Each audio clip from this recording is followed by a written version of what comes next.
পাশতে ব্রহ্ম অগ্নিয় অপরে যজ্ঞম যজ্ঞেন এব উপজহতি। কোন কোন যোগী দেবতাদের উদ্দেশ্যে যজ্ঞ করার মাধ্যমে তাদের উপাসনা করেন, আর অন্য অনেকেই ব্রহ্মরূপ অগ্নিতে সবকিছু নিবেদন করার মাধ্যমে যজ্ঞ করেন। যজ্ঞ কিভাবে করেন?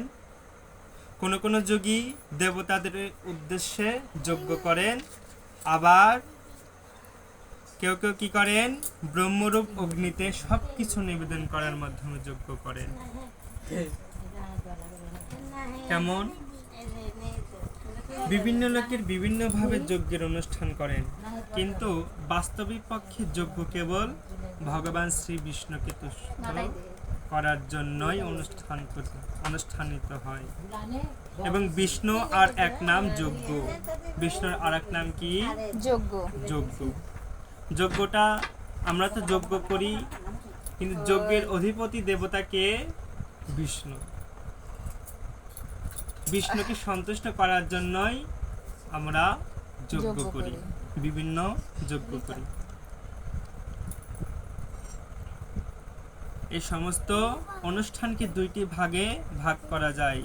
তার একটি হচ্ছে জড়সুখ আচ্ছাদ্য লাভের জন্য, আর অন্যটি হচ্ছে ভগবানকে জানাবার জন্য। যারা প্রকৃতই জ্ঞানী, যারা ভগবানের ভক্ত, তারা ভগবানকে তুষ্ট করার জন্যই তাদের সবকিছু ভগবানের চরণে অর্পণ করে। কিন্তু আর যে এক শ্রেণীর লোক আছে যারা আর বেশি কিছু করে না, সুখভোগ করবার জন্য ইন্দ্র চন্দ্র বরুণ আদি দেবতাদের উপাসনা করে যজ্ঞ করেন।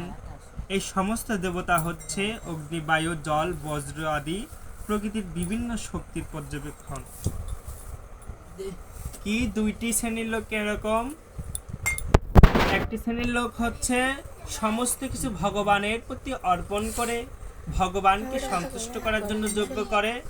আর একটি যজ্ঞ এরকম নিজের ইন্দ্রিয় সুখ বিষয়টাকে লাভ করার জন্য আমরা বিভিন্ন দেবদেবী যজ্ঞ করে থাকি, বিভিন্ন দেবতার যজ্ঞ করে থাকি। শ্রদ্ধাগ্নি ইন্দ্রাণি অন্যান সংযম অগ্নিষু কিন বিষয়ান অন্য ইন্দ্রে অগ্নিষু। কেউ কেউ শুদ্ধ ব্রহ্মচারী, আমরাও সুখী হয়ে যাব। তার কারণ কি বলছে? বুঝাইলো গাছের গোড়ে যেরকম জল তৈরি করে সমস্ত গাছটাই সজীবতা লাভ করে।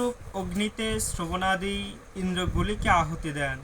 আবার অন্য অনেক নিয়ম নিষ্ঠা গৃহস্থরা আছে যারা শব্দাদি ইন্দ্রের বিষয়গুলিকে ইন্দ্রতর্ক অগ্নিতে আহুতি দেন।